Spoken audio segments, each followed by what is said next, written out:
I'd like to take a moment to share a couple comments that some of you left on my upload. My initial thoughts on Camelot331's Addressing False Allegations video. I think this might be some new people to the channel. I'm not sure if they're regulars or not. Damian Moore and Crazy Horse CFH. Now, what's cool about these comments is these delve into legalities.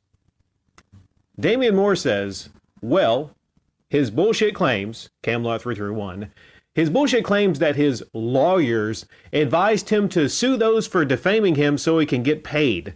99.99% of defamation suits are not successful, nor are they done for money. It's called a rich man's suit.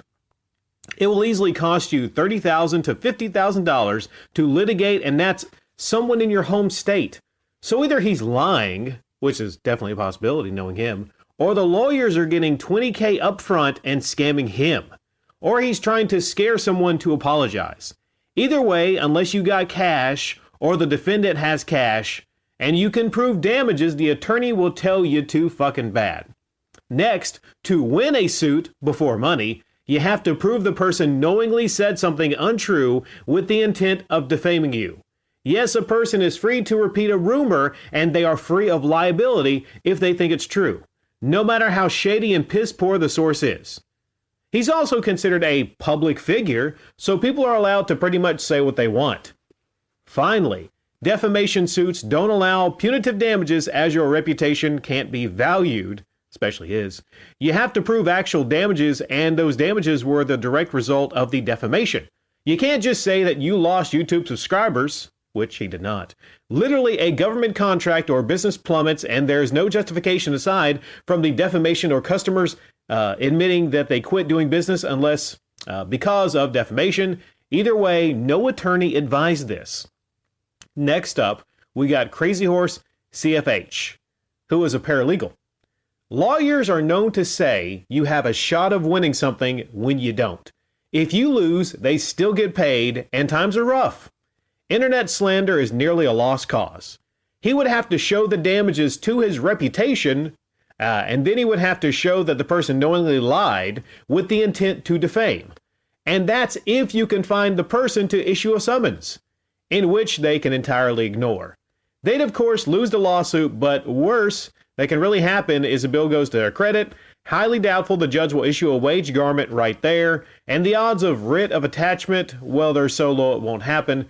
Camelot could go after things after he shows the offender has no intent to pay, but he will also have to pay for that. He'll spend a few grand at least for all the pennies. There's this pattern of history with this individual for making these, let's be honest here, clickbait uploads. So is it far-fetched to believe that he would, go out of his way to play the victim again? Now, why would someone do that, you might ask?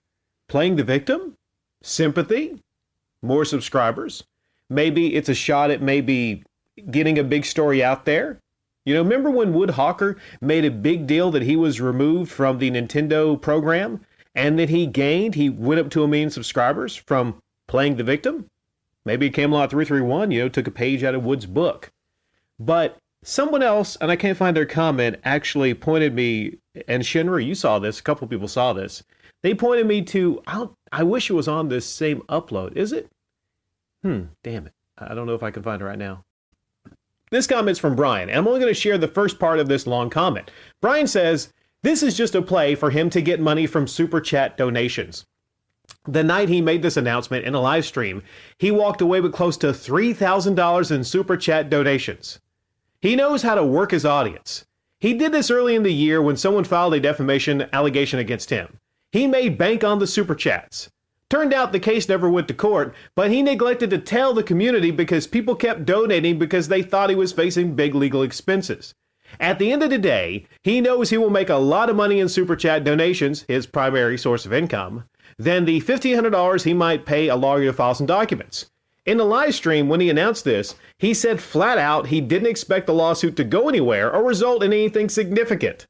He has since deleted the live stream entirely so no one can go back and watch it or see how much money he was getting from donations. I saw a couple comments asking where the live stream went in his comment section. So now it's pretty painfully obvious that he is trying to erase those tracks. It's kind of questionable, isn't it?